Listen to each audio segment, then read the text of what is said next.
બનાસકાંઠા જિલ્લાના ડીસા તાલુકાના વાસણ નવા ગોળિયા ગામે રહેતા 50 વર્ષીય જશવંતસિંહ ખેતાજી ઠાકોર તરીકે છેલ્લા 10 વર્ષથી યુજીવીસીએલમાં હંગામી કર્મચારી તરીકે કામ કરતા હતા.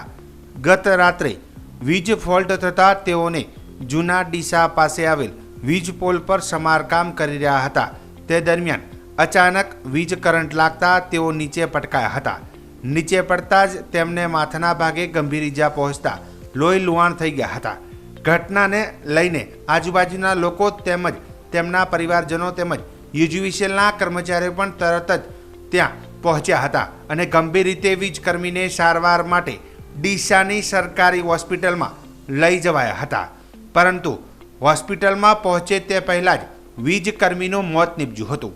મૃતક જશવંતસિંહના 3 સંતાનોના પિતા છે અને 2 પુત્રી પણ હમણાં જ 17 દિવસ પહેલાં પુત્ર થતાં પરિવારમાં ખુશીનો માહોલ હતો.